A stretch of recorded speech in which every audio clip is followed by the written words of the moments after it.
Hello friends. Today it is September 2nd and it is time for Wednesday Connections.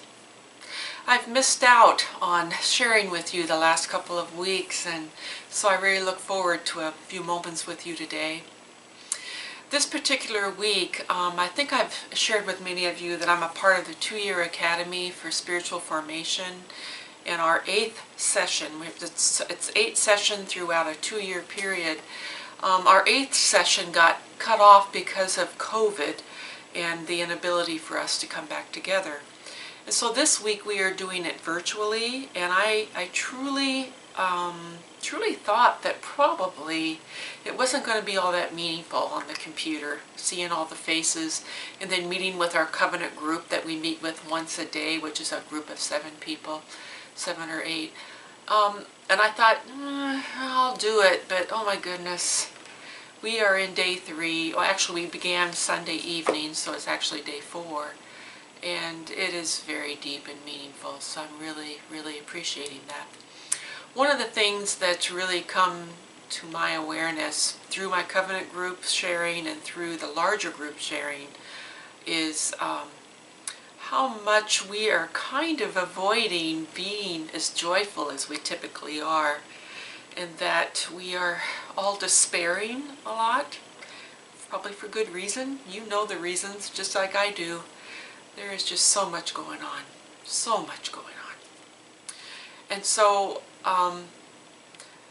it just made me really think. I think I want to reintroduce to you somebody that I think you all have met before. Her name is Joy, and she would sit right inside the door of my office at the church, ready to greet you with this little sign underneath her of joy. Both of these have been gifts from congregants and prior congregations, saying that it expressed in who I am as a pastor. And I have to say, these past months have been really hard. And so the joy part is something I want to embrace a whole lot more than I have been these past months. There is a writing from Henry Now and Then that I would like to share with you that I think really expresses what I'm trying to say to you today. And he first talks from John 16, verse 20. Very truly I tell you, you will weep and mourn, but the world will rejoice. You will have pain, but your pain will turn into joy. Listen to these words from a devotion book called Dare to Journey with Henry Now, and I may have shared this with you before. It's one of my very favorites. And it's entitled, No Pure Joy, meaning there is celebration in the midst of pain. Listen to these words. They speak to me deeply today. No matter how much we desire perfection and completeness, we need to embrace the fact of our limitations. In our broken world, things are less than what we would like them to be. And our own imperfections are written large on all that we do.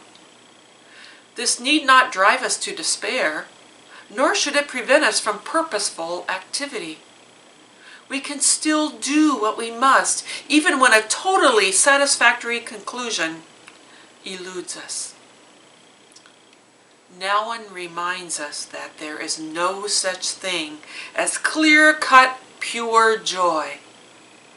Our experience of love, no matter how loyal or ecstatic, is marked by selfishness and pain. Even our spiritual experiences do not yield the fruit of perfection. These experiences are frequently marred by doubt and guilt. Such is our lot. We reach for the sky but cannot inherit the earth. We long for the good, but frequently produce something that is a pale version of our best intentions. We are like a beautiful princess with feet of clay, or like a powerful prince with a physical impediment. Made for God's highest intention, we sometimes fritter away our calling and opportunities. Made for greatness, we easily become sidetracked by our success and power. A profound sadness thus underlies our life. But our sadness can be turned to joy. This is not a joy that comes from a perpetual striving, but a joy that comes in the midst of our pain. It's the joy of being loved in spite of our imperfections. It's the joy that comes from forgiveness. It's the joy that comes as a gift that we don't deserve. It's the joy that comes as a surprise in spite of ourselves.